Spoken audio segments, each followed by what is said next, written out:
Olá pessoal, bem-vindos a mais um 5 Minutes PM Podcast.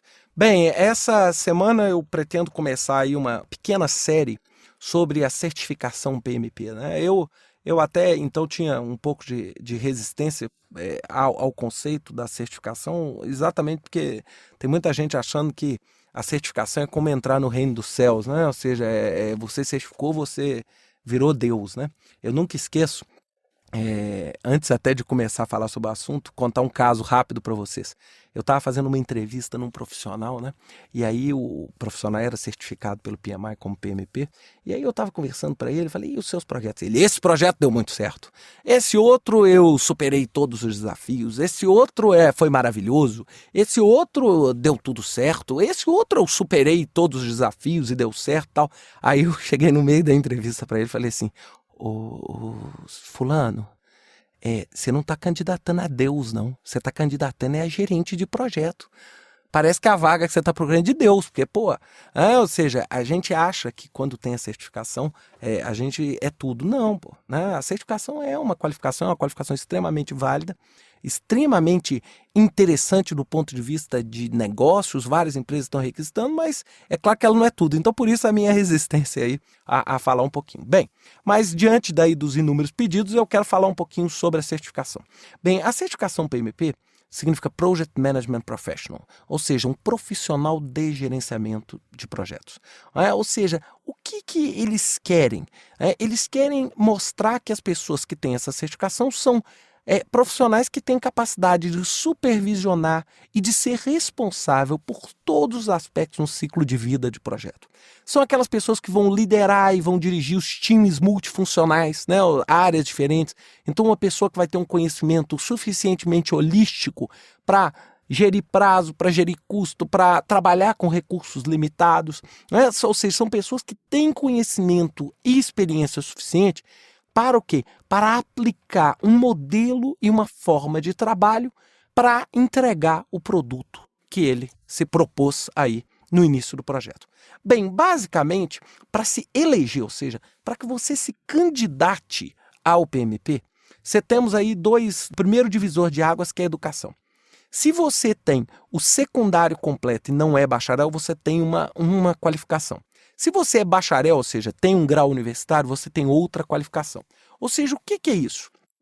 Você, quando não é bacharel, você tem que mostrar experiência de no mínimo 5 anos em gerenciamento de projetos, durante os quais 7.500 horas foram liderando e dirigindo tarefas de projetos.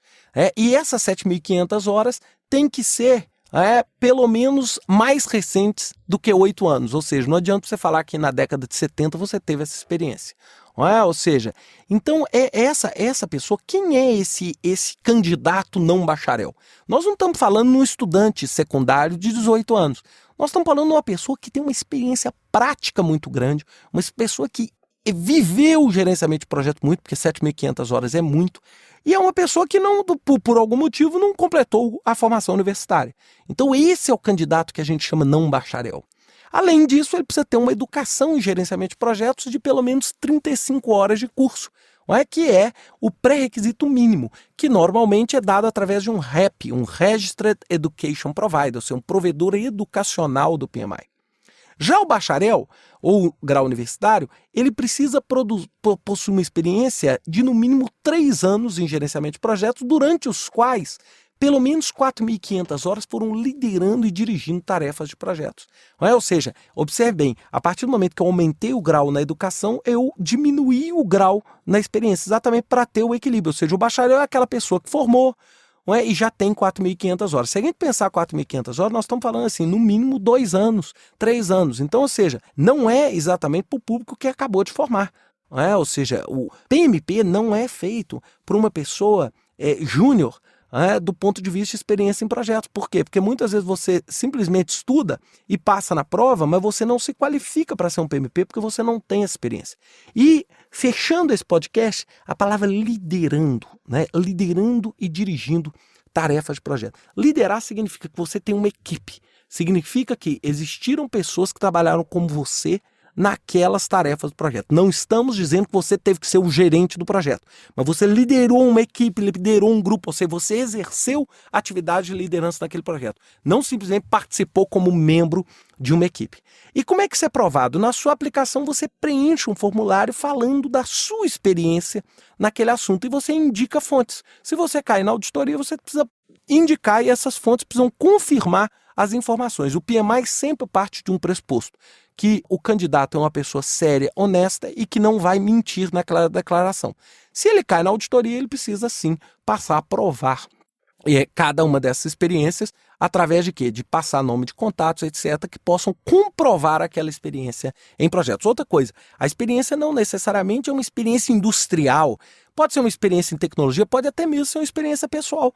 Eu construí a minha casa, eu tenho como provar e eu utilizo isso como experiência em gerenciamento de projetos, ou seja, gerenciamento de projetos é uma disciplina holística, eu posso usar isso sem problema nenhum.